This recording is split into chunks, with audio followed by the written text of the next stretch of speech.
కొబ్బరికాయ సాక్షాత్తు శివుడి తల అని మీకు తెలుసా? ఒకసారి శివుడు రాక్షసులతో యుద్ధం చేస్తుంటే తీవ్రంగా ఆటంకాలు సంభవిస్తూ ఉంటాయి. అప్పుడు బ్రహ్మదేవుడు ఆటంకాలు తొలగాలంటే గణపతికి పూజ చేయాలని శివుడికి చెబుతాడు. శివుడు గణపతి పూజకు సిద్ధం చేస్తుండగా సాక్షాత్తు వినాయకుడే వచ్చి తన తండ్రి ఎదుట కూర్చుంటాడు. పూజ పూర్తి అయ్యాక నైవేద్యం సమర్పిస్తే గణపతి స్వీకరించడం లేదు, ఏది ఇచ్చినా తీసుకోవడం లేదు. చివరికి పార్వతీదేవి వచ్చి ఇష్టమైన పదార్థాలు పెట్టినా తిరస్కరిస్తూ ఉన్నాడు. అప్పుడు శివుడు అసహనంతో ఏం కావాలనాయనా అని అడిగితే గణపతి నీ తలపండు సమర్పించు అని కోరాడు.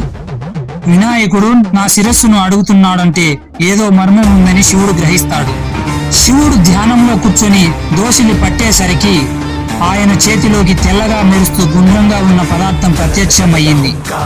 పరమేశ్వరుడికి ఉన్న 3 కళ్ళలాగా ఆ పదార్థంపై 3 కళ్ళు ఏర్పడ్డాయి. లక్ష్మీనారాయణుల శక్తి కూడా అందులో నిక్షిప్తమైంది.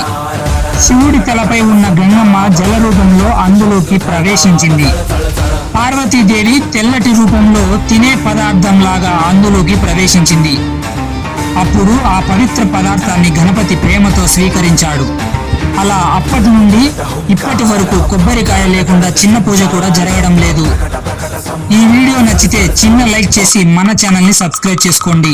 గణపతి భక్తులందరూ కామెంట్లో చెప్పండి జై గణేశ అని.